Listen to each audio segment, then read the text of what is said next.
Hello and very good afternoon to all of you. I am Khyati Khare.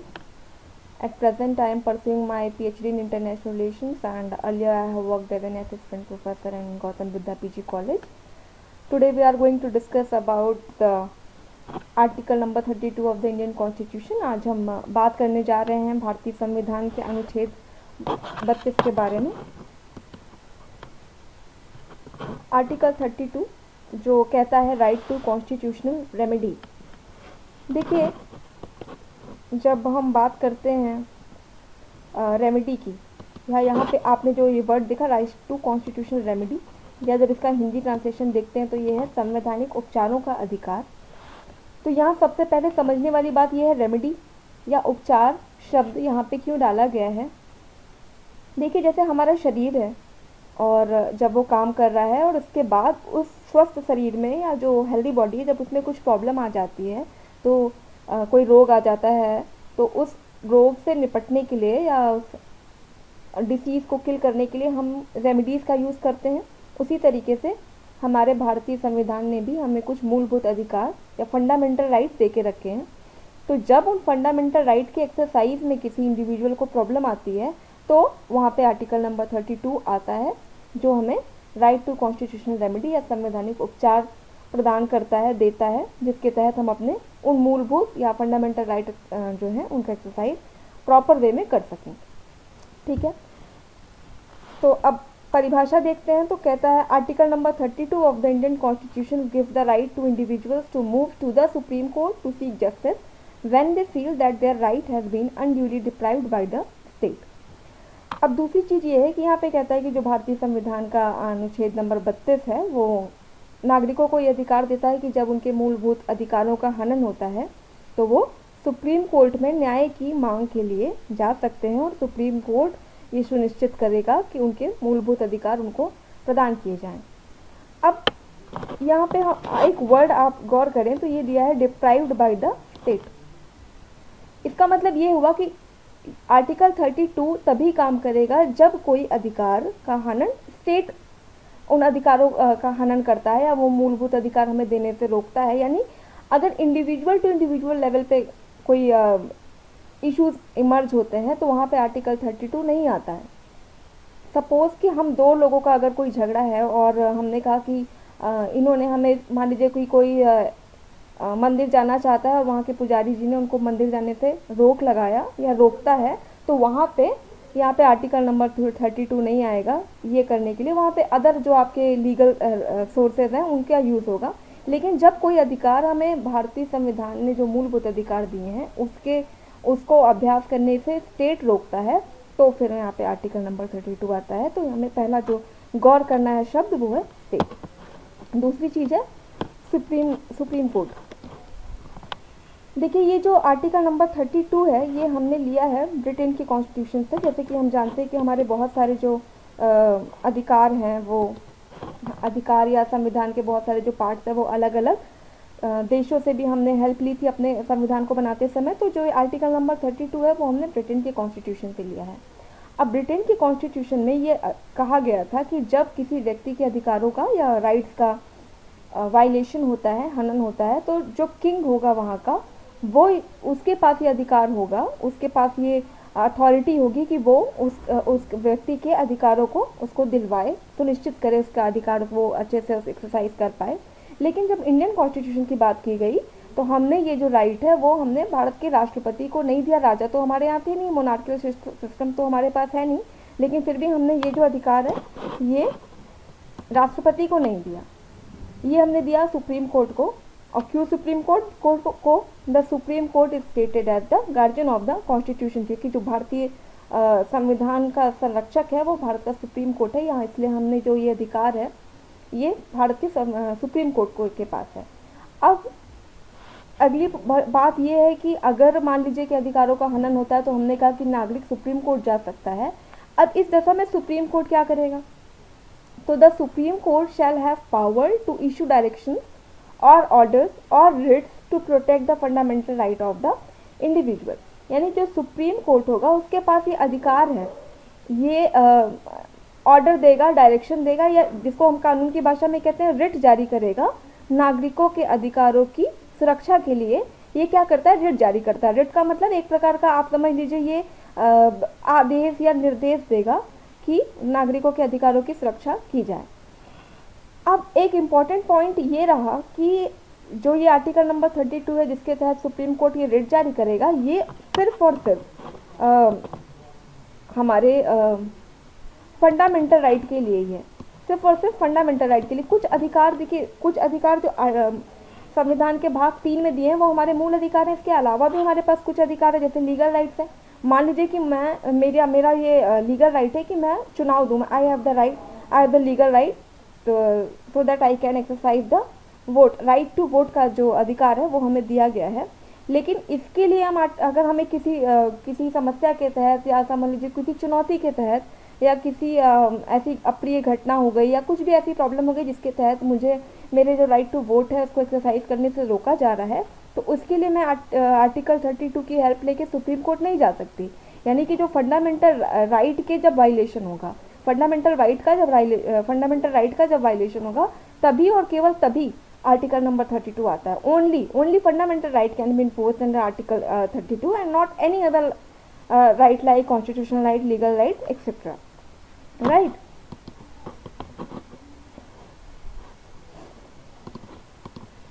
अब ये जो supreme court है ये हमारे अधिकारों की सुरक्षा के लिए रिट जारी करता है।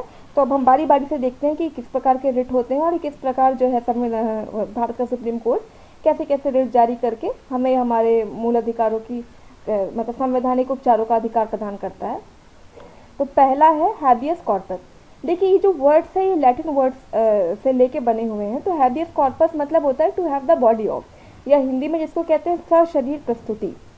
तो इसका मतलब ये हुआ कि मतलब देखिए a writ of habeas corpus is used to bring a prisoner or other detainee before the court to determine if the person imprisonment or detention is lawful. यानी इस रिट के द्वारा न्यायालय जो बंदी करता होगा, जिसने किसी को बंदी किया होगा, पकड़ा होगा, बंदी बनाया होगा, उसको ये क्या करता है, आदेश देता है कि वो बंदी को आप कोर्ट में पहले ले आइए, उपस्थित करिए। न्यायालय क्या करेगा कि जो जिसकिन आधारों पर उसको आपने बंदी बनाया है उस पर विचार करेगा, और अगर वो सारे जितने भी प्रॉज एंड कॉन्स हैं वो सब पे जो है सुनेगा, समझेगा, फिर वो देखेगा कि जिस आधारों पर इसको आपने बंदी बनाया है वो कहाँ तक सही है। अगर वो गलत पाया जाता है तो बंदी को मुक्त करने का आदेश देता है, और अगर वो जो है सही पाए जाते हैं तो फिर वहाँ से हमारा जो है ट्रायल और ये सारी चीज़ें शुरू होती हैं। तो हैबियस कॉर्पस का मतलब होता है कि बंदी को न्यायालय के समक्ष प्रस्तुत किया जाना। अब अगला है मैंडेमस। मैंडेमस इसका मतलब है वी कमांड, या हम आदेश देते हैं, या इसका जो हिंदी ट्रांसलेशन है इसमें हम कहते हैं परमादेश। यानी कि जैसे जब किसी अभी आपके घर में अगर मान लीजिए आपका कोई बड़ा भाई बहन है, उसने आपको आदेश दिया तो एक हो गया कि हाँ हमें ये बातें माननी है। लेकिन किसी सुप्रीम अथॉरिटी ने जब हमें कह दिया, जब वो चीज़ हमारे ऊपर बाइंडिंग हो गई, या मतलब that we should ought to do this thing, then that will become the परमादेश।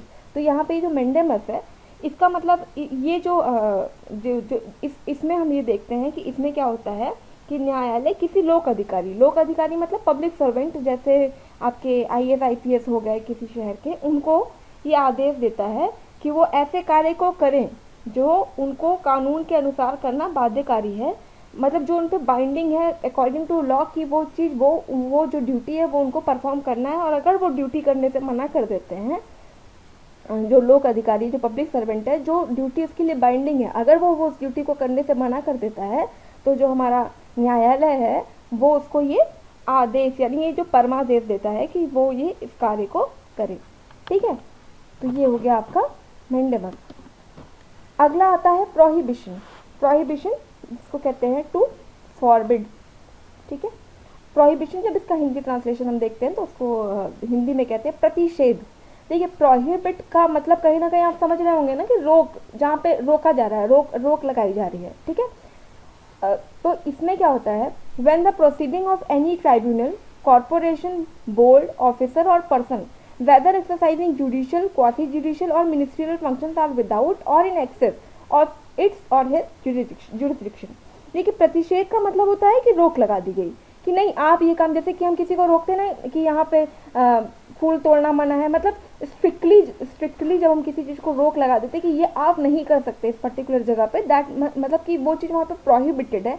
कहीं कहीं आपने देखा होगा ना, फोटो लेना कैप्चर करना प्रोहिबिटेड होता है, तो उसी वे में प्रोहिबिशन की अब ये काम आप नहीं कर सकते।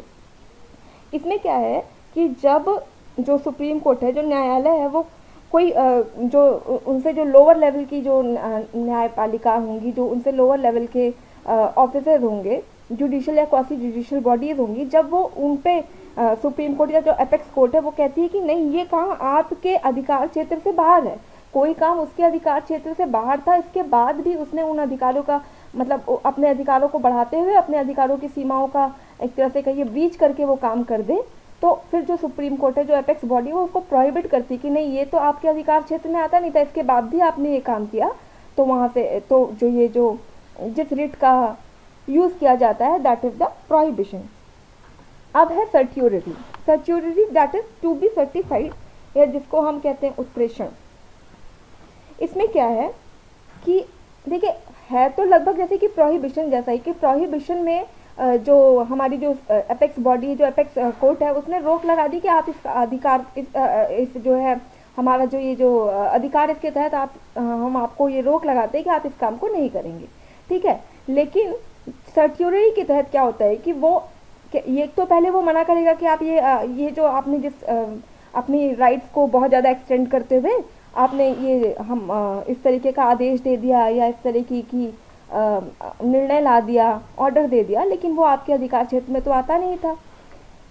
तो अब पहले तो हमने उस पर रोक लगाई कि आप इस चीज़ को एक्सरसाइज नहीं कर सकते। उसके बाद जो वो जो इशू है, जो वो प्रॉब्लम है, जब वो सुप्रीम कोर्ट अपने पे ले लेती है कि ठीक है कोई हाई कोर्ट या जो लोअर लेवल के कोर्ट है आप इसको एक्सरसाइज नहीं करेंगे, बल्कि लाओ ये जो मैटर है अब ये सुप्रीम कोर्ट स्वयं देखेगा। Supreme court will look it the situation itself, कि वो खुद ही अब इस जो अथॉरिटी लेके वो अब इस चीज़ को, इस पूरे मैटर का जो संज्ञान है वो सुप्रीम कोर्ट अब खुद ले रही है, ठीक है। मतलब कि लोअर लेवल बॉडी उससे उस अधिकार को लेके, उस मैटर को लेके, वो जो मैटर है वो कहाँ पहुँच रहा है, सुप्रीम कोर्ट। अब सुप्रीम कोर्ट उस मैटर को वापस से देखेगी, तो ये जो रिट आता है वो सर्ट्योरिटी। प्रोहिबिशन में क्या किया गया, प्रोहिबिशन में रोका गया कि नहीं आप इन चीज़ों का मतलब इसको आप जो है एक्सरसाइज नहीं कर सकते इस तरह की पावर को। और जब मतलब यहाँ पे तो प्रोहिबिट में सिर्फ रोक लगाई गई, लेकिन जब वो मैटर सुप्रीम कोर्ट खुद देखना शुरू कर देती है, वही मैटर जब सुप्रीम कोर्ट अपने पास ले लेती है कि नहीं अब इस मैटर को हम देखेंगे, तो वो क्या हो गया, सर्ट्योरिटी, ठीक है। अब लास्ट है हमारा जो लास्ट रेट है वो है कोआरेंटो, दैट बाई व्हाट अथॉरिटी, और इसका जो हिंदी ट्रांसलेशन है दैट इज अधिकार परीक्षा। It is a writ issued with a view to restrain a person from holding a public office to which he is not entitled. The writ requires the concerned person to explain to the court by what authority he holds the office.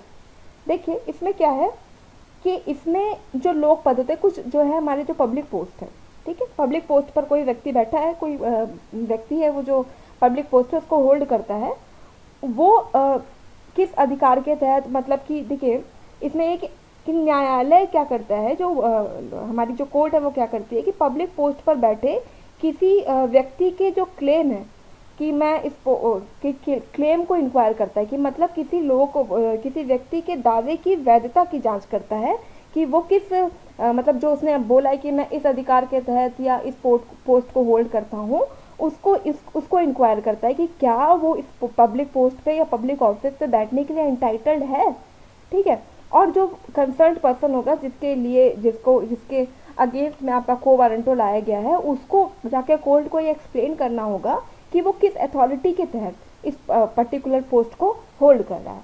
यानी कि न्यायालय किसी लोक पद पर किसी व्यक्ति के दावे की वैधता की जांच करेगा, और अगर मान लीजिए कि बाद में जब पूरा इंक्वायरी हो गई और न्यायालय को लगता है कि नहीं जो इसने क्लेम किया कि इस अथॉरिटी के तहत मैं इस पोस्ट को होल्ड करता हूँ वो कानून के सम्मत नहीं है, that is not according to law, तो वो क्या होगा कि उसको उसके जो पद से हटा देंगे। और अगर that is according to law then फिर वो उस पोस्ट को इजीली होल्ड कर पाएगा। तो ये था आपके आर्टिकल 32 के कुछ आर्टिकल 32 के बारे में। इसके बाद जो किस तरह से क्या क्या रिट्स इसमें दी हुई हैं वो मैंने आपको बताया।